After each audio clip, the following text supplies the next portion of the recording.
민주당과 정의당이 각각 대장동 수사와 관련한 이른바 50억 클럽에 대한 그 특검 법안을 내놓았습니다. 이미 말씀드렸습니다마는 민주당 특검은 도대체 말이 되지 않는 것 같습니다. 대장동 사건의 이 가장 핵심 피의자로 이재명 대표가 수사를 받고 있는 중에 특검법을 내면서 민주당이 특검을 추천하도록 하고 있습니다. 결국 범인이 스스로 수사할 사람을 정하는 것과 같은 이런 법안 내용이고요.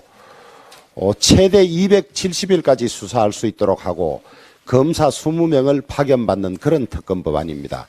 말하자면 이재명 대표가 받고 있는 대장동 특검 수사를 자신들이 지명한 특검이 9개월간 검사 20명을 파견받아서 수사하겠다는 이런 어처구니 없는 법안을 내놓았습니다.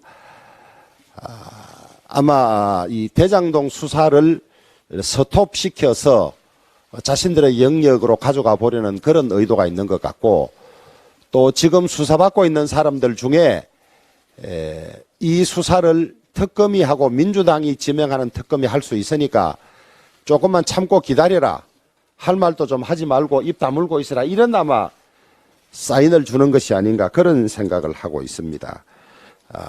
우리 속담에 고양이에게 생선 가게를 맡겨놓은 격이라는데, 이 특검법이야말로 고양이에게 생선 가게를 맡겨달라는 그런 법안이 아닌가 생각이 듭니다.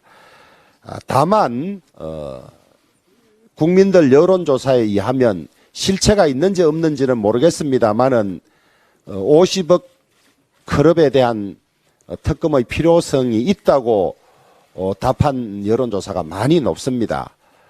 저는 50억 관련해서는 기희 기소된 전 곽상도 의원과 나머지 이름이 떠돌아다니는 경우는 조금 구별할 필요가 있다고 보는데, 곽상도 의원 건은 지난 정권에서 수사해서 기소를 했습니다. 아시다시피 이 기소된 사건은 그 이후에 강제 수사를 할 수 없는 것이 형사법의 원리이고, 그 다음에 1심에서 무죄를 받았습니다마는 이제는 공소유지에 최선을 다해서 유죄를 받도록 노력하는 그런 절차를 검찰에서 하고 있는 것이고, 만약에 수사에 부실이 있다면 지난 정권에서 지난 검찰총장이 지휘하고 했던 수사이기 때문에 그 부실 수사의 책임은 이번 검찰이나 이번 정권이 질 일은 아니라는 점을 분명히 말씀을 드리고요. 나머지 이름이 떠돌아다니는 경우는 대장동 사건의 이익이 어디에 모여서 어디로 분배되었냐는 소위 자금 흐름을 추적하는 것이 수사의 핵심일 텐데, 이런 어떤 국민적인 의혹 해소 요구라든지 국회 특검법이 제출되어 있는 상황을 감안하면 철저한 수사가 필요하다. 검찰이 국민들이 보기에 철저히 수사를 했고 더 이상 감추어지거나 미진한 수사가 없다고 해야만 특검을 하자는 요구가 줄어들지, 수사 이후에도 여전히 50억 클럽에 대해서 해소되지 않은 의혹이 남아 있다면 마지막에는 특검을 받을 수밖에 없는 상황이 올 수 있다는 점을 분명히 말씀드립니다.